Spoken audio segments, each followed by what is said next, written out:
So I was asked by Dale if I wouldn't mind coming along to these sim cafes, and they sounded really interesting. So I, of course, put my hand up because I am a person who doesn't know how to say no very easily. So I got myself into this before really having thought it through, which is fine because that's how most opportunities come up. But Dale and I got talking a number of years ago through mutual interests, and one of those mutual interests is motorsport. And over the course of conversations, we've sort of tossed ideas backwards and forwards. And so he asked if I'd come along and talk about some of the stuff that I've been doing in terms of medicine, motorsport, and simulation. So my background is I am an emergency and intensive care physician, originally from Ireland, did all my undergraduate training in Ireland, but did all the postgraduate stuff here in Australia. And a lot of the career decisions that I've made have been based around my interest in motorsport, including somewhat unwisely recently purchasing a car and deciding to actually put one on track and hopefully try not to die in the meantime. But what I do outside of work is provide medical cover for motorsport events.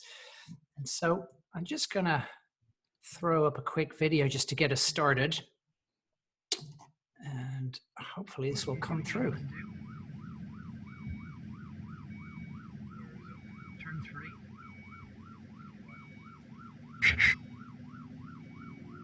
Double flags, driver's left.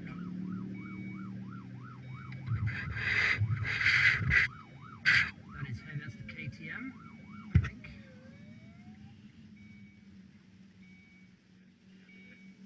Yep, do you want to see the Audi guy?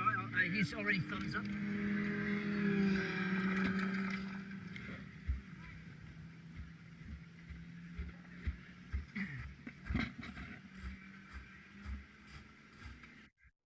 You alright, buddy?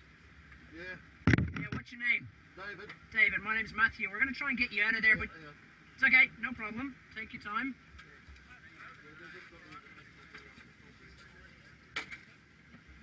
I'm looking away at that moment as I just casually take the top off his car and throw it to the side. Yeah.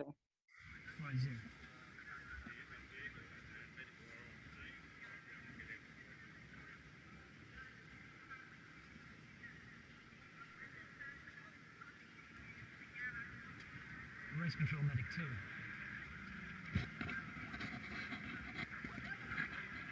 Thanks, Race Control. I'm with the driver of car 50.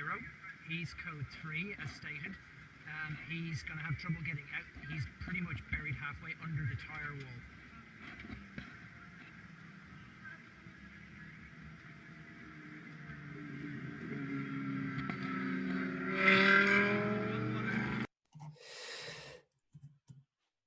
So that was a brief video.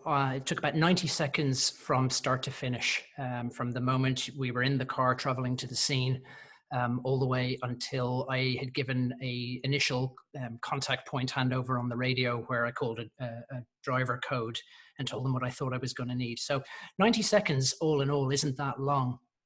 And not a huge amount happens in that video if you're looking at it sort of relatively superficially. But it took a long time to get to that level to be able to do that. I started back here in Ireland in Mondello. This is Mondello Park, an aerial shot. You're looking down at the start-finish straight in the near ground there. It's quite a technical circuit. And I really, again, couldn't say no and got lucky. An orthopedic registrar on the team that I was doing my very first postgraduate year of training with asked if I wouldn't mind coming along to a motor circuit and helping out with providing some medical cover. And at the end of the day, they threw 50 quid in my hand, which I thought was a total bonus because I was getting to watch fast cars, I was being fed, and I got paid for the privilege. And that's really how I got started in all of this. At that time, I was pretty confident in what I was doing, but that was confidence that was born largely of ignorance. I watched over time how that mixed fire rescue crew that was stationed in a Ford Transit van around the back of the circuit, a mixed bunch of guys, some fire rescue, some paramedics, and I was the only doctor stuck in the back of the Ford Transit van amongst all the equipment. But these guys had taken it upon themselves to actually find out how to do their job better. They'd gone off and gotten the training, they'd rehearsed it, and they put that knowledge and practical skills and rehearsal together to create a confident response. And that really rubbed off on me, because it forced me really to question what I was doing and whether I was doing it for the right reasons. Was I doing it for the glory and just being able to sit on a fast track, or was there actually something better that I could achieve here? And it's only really now when I look back that I realize how influential that group of 5 or 6 guys really was. But over time, I made the move from Dublin to Sydney. Again, it seemed like a good idea at the time, but it was to pursue training in emergency medicine and ultimately intensive care. And over that time, I felt sort of honor bound to hold up the educator side of the Hippocratic bargain, and got involved in ACLS training, major incident training, pediatric life support training. And then over time, through those interests, got involved in sort of a new evolution of medical training that was occurring over probably the last 10 years now. It's into its next wave, really. But the first wave of it involved a lot of blogs, podcasts, different conferences, including things like the Bedside Critical Care Conference, and ultimately the SMAC conference. And that exposed me to other people who had taken experiential learning from other industries, particularly things like the airline industry, tactical medicine, combat medicine, and how to apply those to medical skills training. And at the time, large sim centers were very much in vogue. People were spending thousands of dollars building these things, well, probably tens of and hundreds of thousands of dollars building these things, but equally thousands of dollars attending these things, between the course fees, the accommodation, the travel, particularly somewhere like Australia, where you've got to travel such large distances. And amongst this sort of new wave of medical educators, there developed an interest in situ simulation. Now, again, medical people often think that they're sort of the best at things and that they've discovered everything first, but it was really, we were just drawing on other people's experience and putting it into practice in the medical context.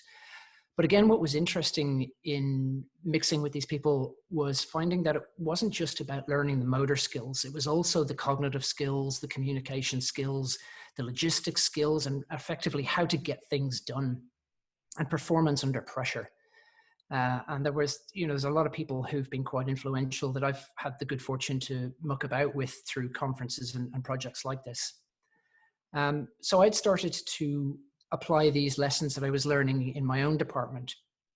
And we set up a simulation bay. This is bed 18 in the new intensive care that we've had probably now for about 5, maybe 6 years, might be pushing it a bit there, but about 5 years probably, where we were funded for less beds than we physically owned. So I took one of those bed spaces and turned them into a simulation bay with a whole load of equipment that was either borrowed permanently or otherwise, or for something like the iSimulate, the little yellow box that you can see there in the bottom part of the picture, forking out cold hard cash for it, and having to draw up business cases for why I should be allowed to buy these things. But we built a sim bay in the department and set up a simulation faculty, and that has cross-pollinated outside of our department across the whole hospital. So we have the simulation center across the road, which is your standard large size simulation center that does all the groovy, fantastic things. But we were able to parallel that up with what we were doing in the department and cross-pollinate. We'd lend them some of our people, they'd lend us some of their people and equipment. And we now have quite a vibrant simulation faculty going through a number of different departments at Wollongong Hospital, which is great. Now, in parallel, I took those lessons and what we were doing in Wollongong and started to apply them to what I was doing for medicine and rescue response in motorsport. And at that stage, I had moved from being just your standard grunt doctor at the side of a track to now being part of the organizing groups and have been the Deputy Chief Medical Officer for the Australian Formula One and World Rally Championship for, I think the last, again, about 5 or 6 years. And again, it sort of struck me that if we're going to be professional and polished and efficient in the hospital, why shouldn't we be professional, polished and efficient when we're at the trackside? because it's effectively the same people, it's just a different environment. And that made a lot of sense to me at the time. Now, motorsport, as you're probably well aware, is very performance driven. Every action, every decision, response, every outcome is analyzed to the nth degree with the aim of incremental improvement. And again, that sort of mirrors what we've been trying to do in medicine and in critical care medicine particularly, is that incremental improvement, but that it's data driven, that we actually know what we're doing. And we can talk a little bit about that maybe at the end. So certainly looking at data, looking at feedback loops, motorsport is very good at using simulators. So whether that's telemetry, whether it is engineering simulators like wind tunnels, using CAD modeling and algorithms, which I'm not going to pretend to know anything about. I'm not an engineer, but I find that stuff endlessly fascinating. But equally, the drivers are constantly simulating. They have high-end simulators built, full hydraulic wraparound screens, and they practice the circuit they're about to attack long before they actually physically get there. Now, one of the big advantages that professional motorsports teams have over the kind of stuff that we're often trying to do in hospitals at local level is budget. It really does come down to dollars. But there are other things that you can do, and there are workarounds. So, when you're working with motorsport response teams, it's very often, there's a number of challenges. So it's a mixed skill team, which is actually something I really like about working in this environment. Is you meet very interesting people who have a range of different skill sets. But within the motorsport response team itself, even just in terms of the clinical response, you can have doctors, paramedics, fire rescue technicians, nurses, and as you would imagine, they're all going to have their own levels of skills. And even within a particular craft group, taking doctors, for example, one doctor is not necessarily the same as the next. One might be an emergency department consultant. The next might be, a surgical registrar. The next person might be a physician who just happens to be interested in motorsport, but maybe hasn't been to a motorsport event as a doctor before. So we're trying to deal with quite a broad mix of skills and create a cohesive, integrated team. The majority of people working on motorsport response teams are volunteers. So a lot of people don't quite get this, but the companies that often provide medical responders are usually paid. They're usually contracted, but most of the people that work with those companies are often there on a volunteer basis. So you'll often get your travel paid for, your accommodation paid for, but you're not making any money out of this. You're doing this for the love of the sport and for the fancy cap you get on your head. There are some groups that do pay, and that's nice. And there's pluses and minuses to both models. That being said, the motivation for people to join a motorsport response team can be quite variable. So that, again, creates some challenges. And event frequency is a bit of an issue because there are some people who go to every motorsport event that they can as a responder. And there are those who will turn up, for rostering reasons. They might only get to 3 or 4 a year. And there are some people who only ever put themselves up for the high profile events. So you get people who've done 1 or 2 events per year. You might get people who've done maybe 10 or 12. So again, the experience is quite variable, and that makes it quite challenging when you're trying to lead people through education and training. Often though, what you find is it's not the knowledge or the skill that's the problem. Most of the time, these people are here because they've already got the knowledge, they've already got the skills. The trick is in applying it to the context. And this matters probably mostly for the doctors and the nurses who are usually based in hospitals as part of their career, because they're now trying to get used to, instead of working in a very sort of controlled, sterile environment where, depending on the hospital that you're working in, you've got most things on tap, including other people to help you. But now you're working on an active racetrack with cars going around at a reasonable speed, even under safety car conditions, if that's the case. But depending on the regulations, they may still be able to go full clip. You're outdoors, which, fire rescue and paramedic people are usually much more attuned to dealing with, more so than doctors and nurses, unless those clinicians happen to work in pre-hospital specialties. With motorsport, again, particularly, you've got the pressures of the media. So that's everything from having, you know, full-on television cameras stationed around the circuit and being beamed live around the world, something like the Bathurst 1000 that's going to happen in 2 weeks' time, or if you are at Le Mans or something. But equally, the pressure of turning up to an incident where you might have 100 spectators pointing their individual 100 smartphone cameras at you, knowing that whatever you do is going to be recorded for posterity.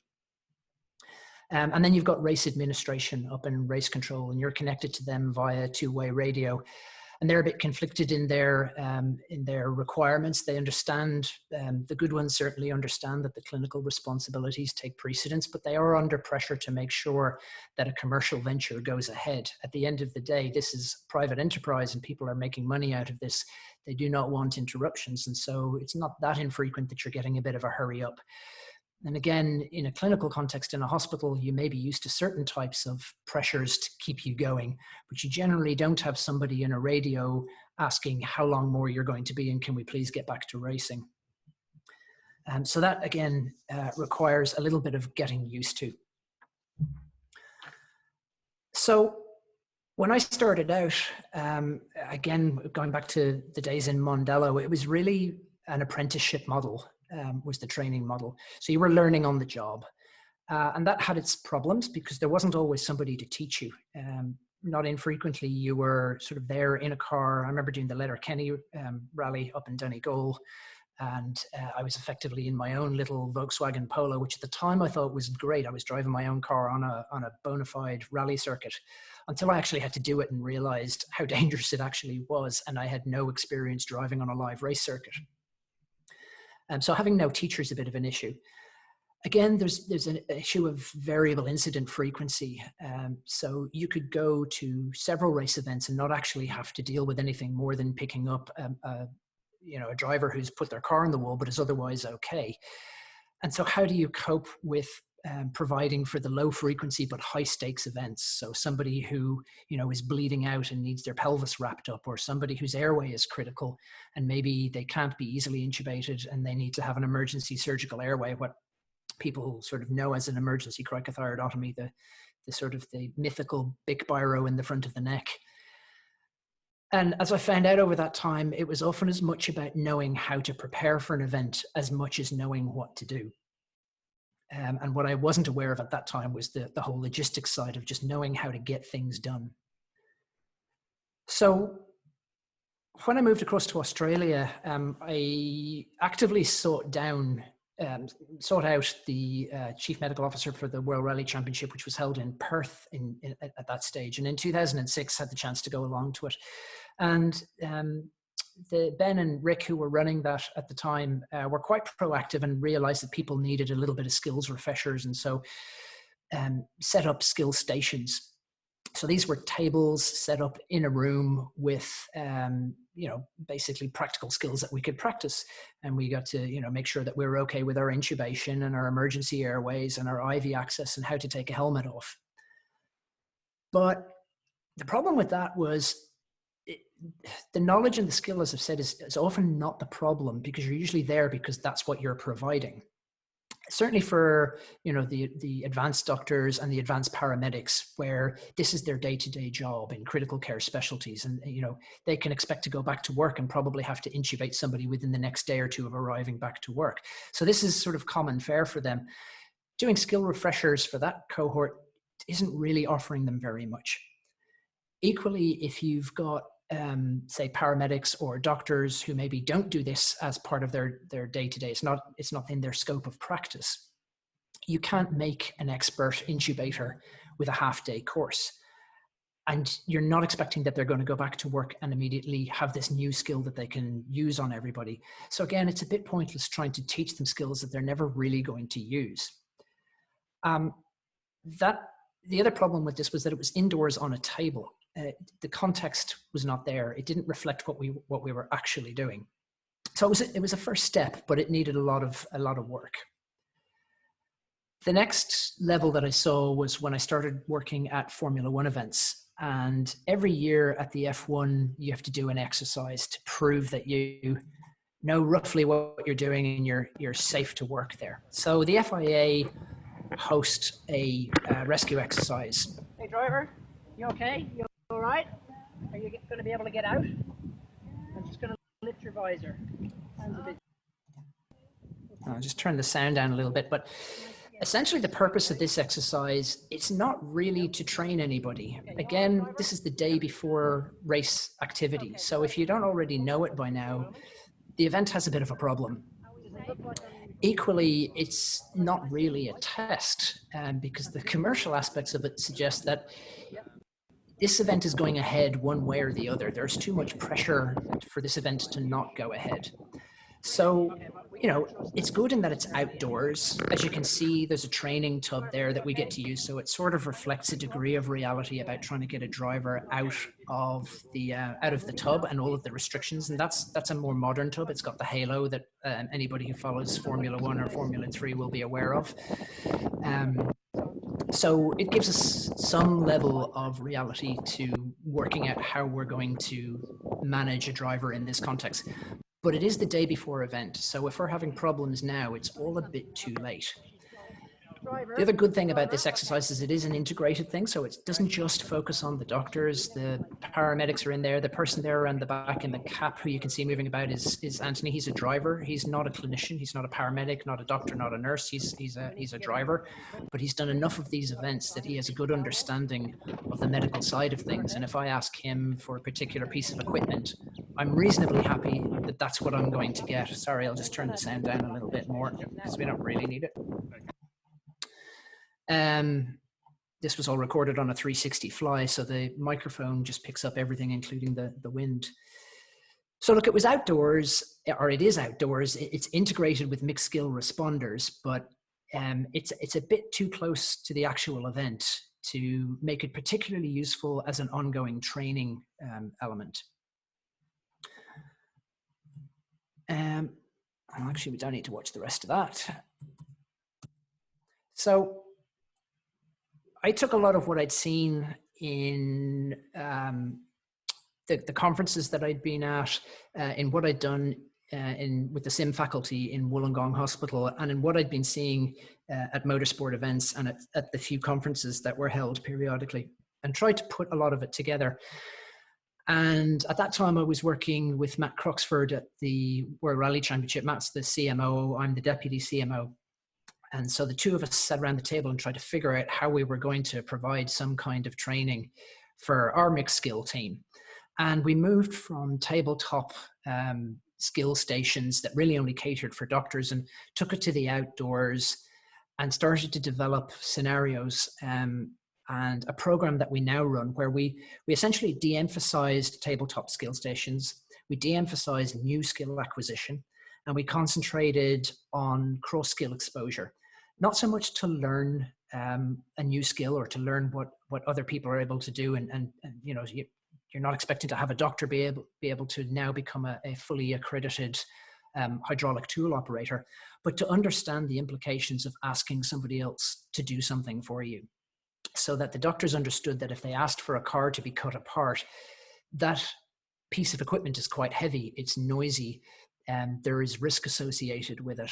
There's some protection that you need to afford to the competitor that you're trying to get out because they don't understand what's going on. So at least now the medical people have an understanding of what they're actually asking for from the rescue techs. And equally, the rescue techs have a better understanding of what the medical people are trying to achieve. And so you're less likely to get conflict when from a belligerent medical person saying, I need this guy out in 5 seconds. And the rescue guy is saying, that's just not possible.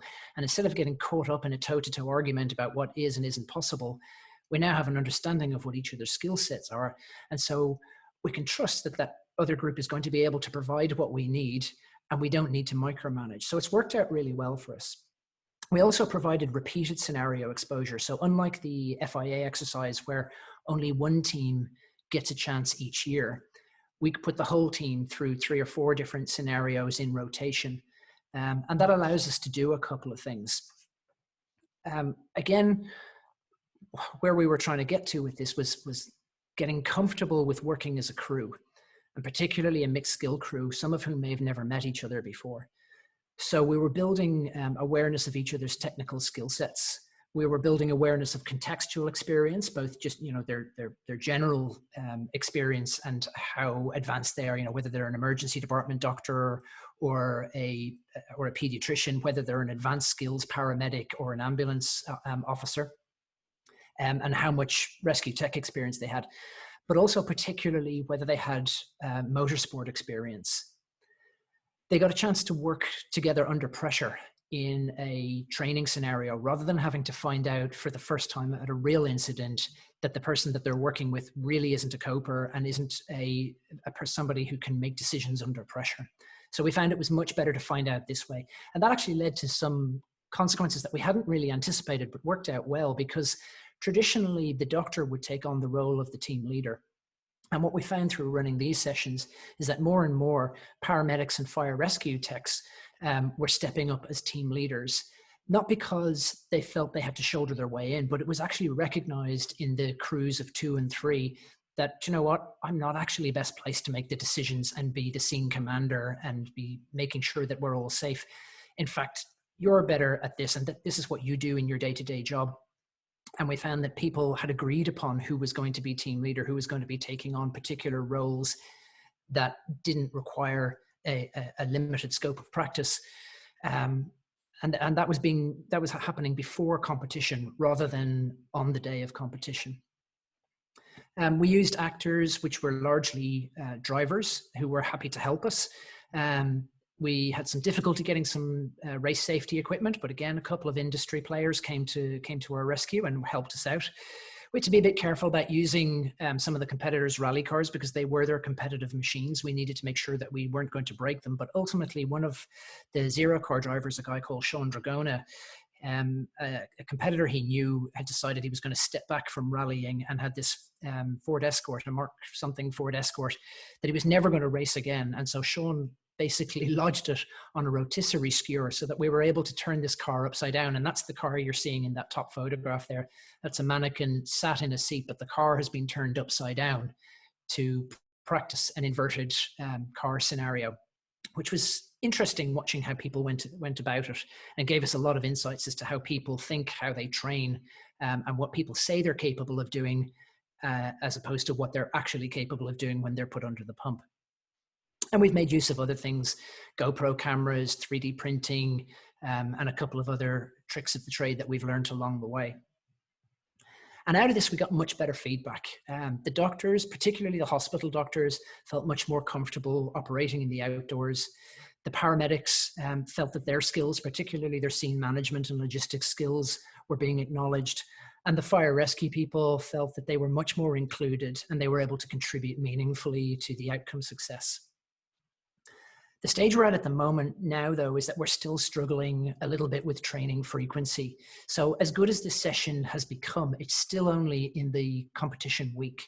So again, it doesn't give us what we really need, which is repeatability, the ability to have people come together and train on a regular basis so that when we turn up to an event, it isn't a case of revising and refreshing. All it is just dusting things off and we're ready to go.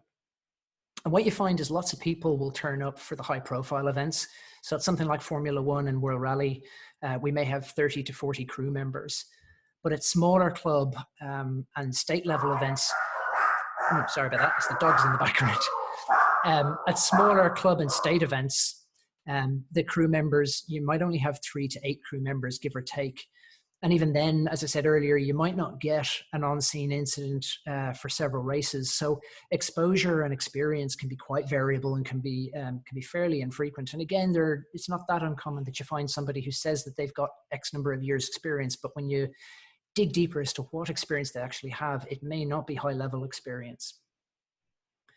And what we know is that centers of excellence really are built on volume of exposure. And that's really the stage we're at the moment, is trying to build that volume of exposure. And how you do that is really the next challenge. Again, this is a volunteer cohort. They're spread all around Australia. They have rosters, they have regular day jobs. So getting people together on a regular basis to be able to do this proves a fairly significant challenge. So what I've started to do is, Have I gone the right way? I think I have. Well, I'd started to look at how we might build this body of experience. So I'm a bit of a closet gamer, and my particular things that I enjoy are racing sims, obviously, given my interest in motorsport. And now it turns out I've got some justification for this. I go to the Formula One in Melbourne once a year. For the rest of the year, it's a public park, and you wouldn't even know there's a racetrack there. And I go to Bathurst maybe once or twice a year, depending, for the supercars and for the 12-hour. And again, that's a public road. Most of the year, it's not a racetrack. So the opportunity to practice really just isn't there. So this might be a bit of a stretch, but I've used, over the past couple of years, I've used some of the PlayStation simulators to do some track familiarization. And I've actually found this quite useful. So just to show you what I mean, I'm going to take you for a lap around the Bathurst circuit. I might just pause there for a second, because I actually am going to put a bit of sound on for this one. So we're about to come around Murray's Corner onto the start-finish straight. And you can look at a blind map and see where your assets are located, but it doesn't really give you a sense of the track. This is Hell Corner. You can see there's a bit of a straightaway there, which gives people who get that corner wrong a bit of leeway. But once you're into the corner, there's really not much space. And that's a pinch point for crashes. We know that. We've just passed, I'll actually go back there a second. We've just passed, as we come round Hell Corner again. On the left-hand side, you'll see some red with a track entering the main track, and that's pit exit. So if an emergency vehicle is coming out there, it's already past the crash point and you can't go reverse direction without express permission. So that matters for planning. The paper maps don't show you the elevations. They don't show you the bumps in the track. And race simulators have gotten better and better with laser scanning at actually showing you proper track dimensions, proper track quality. So you get a much better feel for what's there. This is coming up to the cutting, which will be a fairly tight left-hander just here. It actually goes up much steeper than you're seeing there. And what we're going to see as we come around the corner here, we'll be going up a crest and into a blind left-hand turn right there. And just back there, just as we crested, actually it is, yeah. I've got a better picture of it later. There's this is where the second MIV and ambulance are located. And they're on the outside of the track. If you're looking back from that MIV position, you're looking back along that blind left hand over the crest, and you can't actually see the race cars as they approach. So you're utterly reliant on race control telling you if there's a gap. And what we've also got going is an agreement with the flag marshals that they'll give us a wave when they see a gap, just to try and increase crew safety, because we know it's a bit of a dangerous location.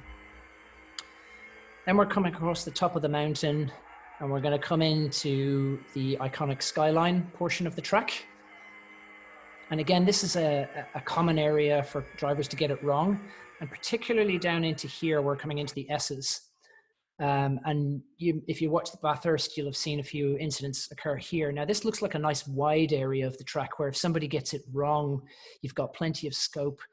If you know how race incident management occurs, there'll be yellow flags, there'll be a safety car. You try and gather up all of the competitive cars and guide them past the track, the race, the crash scene.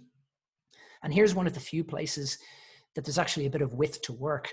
But again, if you've worked here a couple of times, you'll know that a lot of cars will use that area to the left as a sort of an escape route. So if you happen to be standing there trying to work and you've taken your eyes off where cars are coming from, you may find a car coming across your path very quickly. So again, it's important that we're able to let people know where the danger points on the track are, and you can point them out on paper, but being able to show people the track really helps. This is dropping down now into the dipper. Left-hand turn, then right, and we'll be coming around to Forest Elbow. And Forest Elbow is where we'll have the third MIV and sometimes an ambulance. This is Forest Elbow here. And the medical car will usually be just in there to the right. I'm not sure if you can see my arrow, but there on the Falcon signs, the medical car will be in there. Now, again, as a responder team, you're a little bit back up. You're actually parked back up here. And you can't actually see the cars coming out of that corner, but what you're doing is you're listening for the high engine note and the screech of tires, which tells you that car is not going to make it around the corner. They're going to slide wide and they're going to hit that blue wall. And so if you're standing behind that blue wall and the car hits it, it'll move at a good 0.5 meter to 1 meter and you could be in trouble. But even if you're doing the right thing and not leaning on the wall, it just tells you that you know a crash is coming and you're ready to go. And that's where most crashes ended up, at the forest elbow, just before that little exit. If they get past there, they're down here into the Conrod Straight. Again, a big drop as you come downhill, up over a hill, a little bit of loss of speed. And again, people who've watched Bathurst will know that this entering in here into the chase is where a lot of incidents happen as people bunch up, get their control wrong, the back of the car swings out, and occasionally fuel tanks rupture. That's the new hotel on the right, so that's technically accurate. And then we're coming back down to Murray's Corner, and we'll just hold it here for a second because that's an escape route. Whoops. That in the rare occasion that somebody is in real trouble and we need to get them to Bathurst Hospital fast, we'll bypass the medical center, which is on the left, head out towards the right there where there's a gate and get straight out on the road, and we'll be down in Bathurst Hospital within a couple of minutes. And you're coming back around onto the start-finish straight to do it all over again. So being able to get out on track, you know, asynchronously, basically practice any time, is helpful when you're coming up to an event, just to get the feel for the circuit. And I'll do that for Bathurst in 2 weeks' time. I do it for Melbourne, any other circuits that I go to where I have a representative track, just to get the feel for the track and remember which way it bends, where the corners are, where the assets are located, how I'm getting in and how I'm getting out.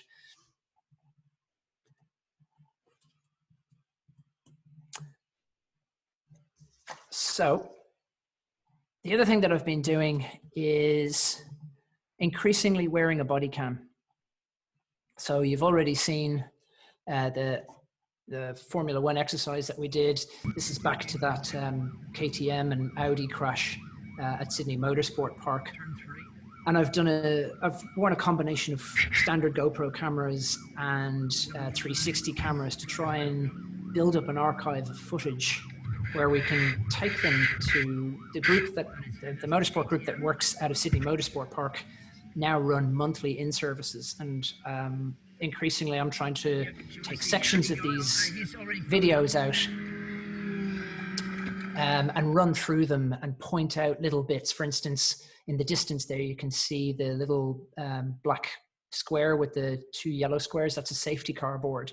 Being able to point that out to people who are relative novices so that they know what they're looking for. That tells me that safety car is out, that the cars are being gathered up. The majority of them are likely to be traveling at a safe speed, but there'll be a few who are trying to catch up to the back of the pack.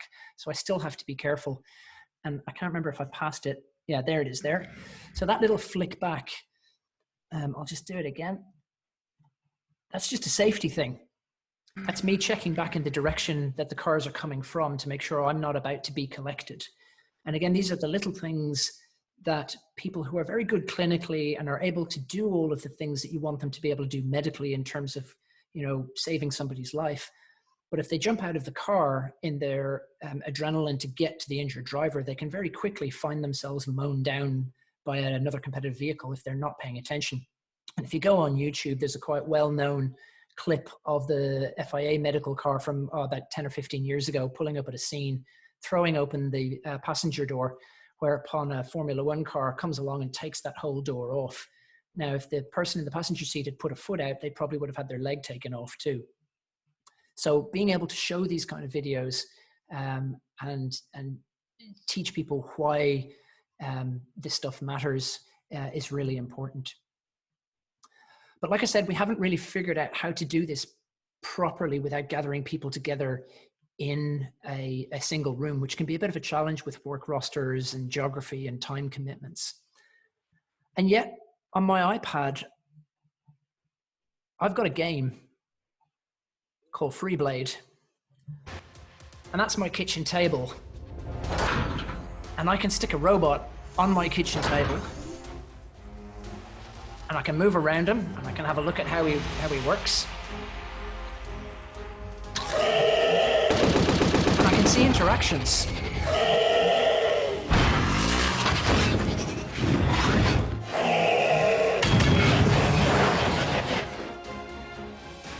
And feel nice and heroic at the end of it.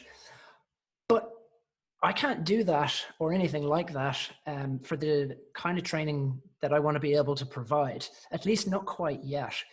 I can't show you the video because it was shown to me in an office in the city centre by a guy called Nigel Smith, who works with Microsoft, and he was showing me an AR program that they helped to develop, where a Formula One Renault car basically drives up to your foot, and you can then walk around it wearing the HoloLens and basically look at any element of it, peer into the cockpit, see everything, and it is absolutely perfect in terms of what you need. So if you think back to that video where I was sitting astride of a Formula One tub and trying to figure out what I was going to do to get a driver out. Sure, AR is not perfect. You're not actually feeling anything, but the visual representation, combining that with some kind of asynchronous learning and potentially an environment where maybe all of the players don't have to be in the same physical space. We've been exploring those kind of things in the last couple of months, particularly with COVID, where people have realized that it's no longer enough to be talking about the stuff. We really need to be actively looking at it. These are the steps that I'm now looking forward to watching develop and being able to make use of, and hopefully even be involved in some of the development. But it's fascinating stuff, and I'm really enjoying watching it, and I really hope it'll bear fruit. So that really brings me to the end, and all I want to say at this stage is, with what I'm doing in motorsport with other people in terms of trying to provide training, because I'm certainly not alone in this. There are people in Germany doing it, a guy called Fabian Berger, Michael Schultz. There are people in America trying to do it, both in North America and in Canada, people like Rob Seal, Dan Marin, and others. So we're all sort of trying to figure this out and work out how to do it best. But there are definitely challenges. There has been challenges. There probably always will be challenges. We've made some significant advances over the years, and there are more yet to come. And there are definitely opportunities in this sphere. And with that, I'd like to finish there. Wow.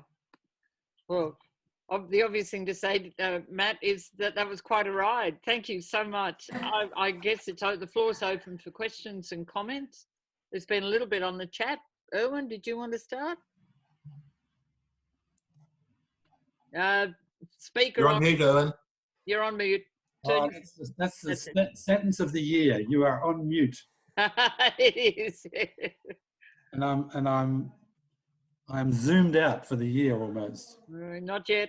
Yeah, thanks for that. That was a great presentation.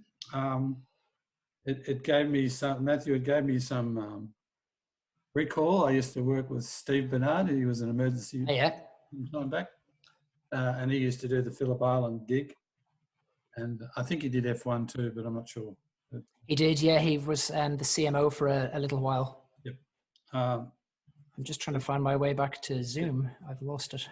So leaping forward, I can see a great opportunity to take your digital videos and put them into two platforms, into SCORM and into a Moodle or another learning management system. Okay. With scalability across the world. But also from an individual learning perspective, we can put that into a VR headset, which are now portable. You don't need them wired up to a computer. And a lot of people can have that just-in-time learning constantly. So they can put the headset on and do that drive. Or we could also build a scenario into it where they have to go in and intervene. Right. And it can be gamified a little bit. And we can also, in the tail end of it, build some assessment into it. So we capture all that data objectively. So you get a data lake of how they've performed. And then you can come back and say, well, what you did here was great. You got to the point you need to do. What were you thinking about? So you can do that constructive criticism and reflective practice stuff at the end of it. And you can do that all online. Yeah, that's perfect, because I think most people sort of see it and go, yep, that's shiny and groovy and fantastic, and we like playing with new tech. But the ability to data log and provide meaningful feedback would be critical. Yeah. That sounds like a nice little project. Happy to talk further. We can do that. Can you two work out how to connect with each other, or I can do it for you if you like? But I was going to ask Erwin another question. Yeah. CRM, Phil fills in as crew resource management, but what's CHF? Oh, clinical human factors. Ah, okay. So would that be the same as crew resource management, or is it just cover different things? I mean, what Matthew was talking about was really that. The people who understand the airline industry and aviation is crew resource management, but clinical human factors are those human factors which we need to be on top of to survive, and that's situation awareness, self-awareness, communication skills, leadership, followership, that sort of stuff. Okay. Working under pressure, blah, blah, blah. And that can be addressed pedagogically. That all can be addressed in the process if you design the package well. You know, if you do some real good constructive alignment, say this is the content, not too much cognitive overload. This is how we would assess it, and this is these are the learning outcomes we want to get out of it. This is how we might assess it, make sure that they're aligned, and therefore that's what cognition would be aimed at, the content. And you do that in small bits and link them together so that it's all scaffolded. But you could, and people make those connections. They make those heuristic leaps after a while. I've found in the simulation business, having the one-off simulation, airway management, crisis resource management, or deteriorating patient, yeah, it's good on the day, warm and fuzzy stuff, but how long do they keep that knowledge and skill and self-efficacy? All very hard to measure. And we know the old adage, you know, if you learn how to ride a bike, you don't know how to ride it if you don't do it again after 13 weeks. So there's a whole lot of conversation we can have. That sounds like a project maybe we could figure out a way to take up, because it's across a lot of boundaries. The other thing we're doing with MUAC, which is Monash University Accident Research Centre, at the moment we're just developing VR stuff looking at driver fatigue. So we're looking at measuring their reaction time to stuff coming at them, and whether it's another car or a kangaroo. So there's capacity to measure stuff now is just phenomenal, and the technology's probably just right now, and it's becoming better, but it's also becoming affordable. But only when we can get out of our bloody houses to buy it. Sorry about that in Melbourne. Yeah, well, it's coming, guys. It's coming. You're working on it really hard. Yeah, well, I don't know. I'll just offer that as something that Simulation Australasia might perhaps talk to Monash about, as bringing a collaborative process together. But I just wanted to check, because we're nearly on time. We've got 5 minutes, I think. Whether other people have got some questions. So thanks, Earl. I do, Elizabeth. Yes, Marcus. Matt, how many videos would you have? I have probably 5 or 6, but of those, maybe only 2 or 3 are of any decent quality, because it's, again, I'm a Dr. Jim, not a mechanic, and I've had to learn how to shoot videos that are actually useful. I found it's not as simple as just slapping on the GoPro and hoping for the best. No, I'd like to see a shoulder-mounted camera rather than your head-mounted camera, because you get a better image from that. There are techniques. So in hazard perception, driver hazard perception, we've done Mark Oswald's led the work. I've got about last 7 years, we've developed a training program that gives you 1,000 years experience in 3 hours. Okay. It relies on real video, and it relies on expert methodologies around discussing and describing what's happening. And we use prospective, retrospective, concurrent processes to teach people those things. And we have very large effect sizes. So if we would roll this out, and we're going to try and roll it out across driving, we'd expect, for example, 24% reduction in road mortality. So absolutely huge. It is 3 hours spread over 6 weeks. but it's 6 half-hour sessions and you're done. I don't think you need as much for this, but you could use the same type of methodology if you have the camera material to do it. And in fact, you can even use your virtual one for the road familiarization. Yeah. So there are methodologies where we can use where we get a high level of repetition up based on lots of experience, rather than expecting people to go through the 100 scenarios they may need to actually learn the skill. They can experience it from others' skills. And the advantage of using real video footage is it has a level of context that animation doesn't have yet. Yep. So you can use, and you could then at the end do a high stakes assessment using your virtual, your reality, to then put them into that situation. But it does entail being able to capture a large amount of video. Well, hopefully that's something that's coming very soon, because all of those videos that I've captured, I've done off my own bat. Not all of them can necessarily be freely handed out, because, you know, the FIA get very concerned about handing out media that they have corporate rights over. But, you know, that's why I choose my video fairly carefully. However, the group that I work with in Sydney Motorsport Park are actually interested, and are not just interested, they're now moving to setting up a learning academy. And one of the projects that we're going to be doing is setting up scenarios and recording them from various different angles. Because again, what I've found is trying to record them on the hoof as things happen and become available. You miss stuff, or it doesn't quite work out. You really need to script it. You need to set it up and get it happening in order to get the learning points across. You can use opportunistic stuff as well, but that's a bit more hit and miss. But hopefully what we would be able to do with this project is start to build up a library of videos looking to get across particular scenarios. Of course. Mm. But I mean, having a repository where you own the IPs is paramount. Yep. And then as you build your database up, you can, once you've got it set up in your whatever medium you're setting it up in, it's very easy to upgrade it. You're not asking a company to go out and do it, because, you know, for instance, you can get our software developers who we get for $50 an hour to spend a couple of hours to do that. So we have IBL students working basically for nothing. They're doing all this work. Great. And they love it because it's developing them for the future and what they want to be.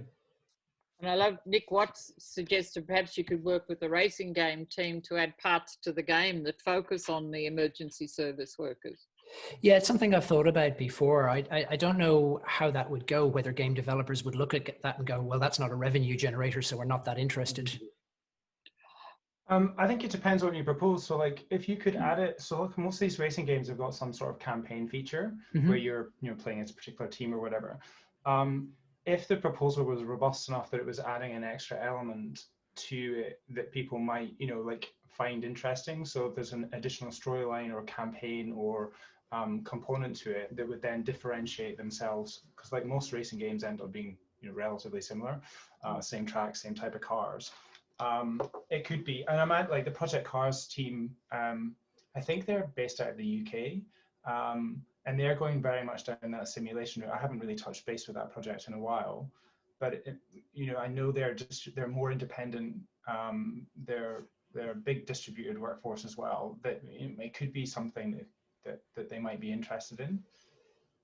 Okay, that's a good suggestion, because I'd wondered about that, but I didn't know how to go about it. Yeah, well, look, I don't think I know anyone. I'll have a look on my LinkedIn.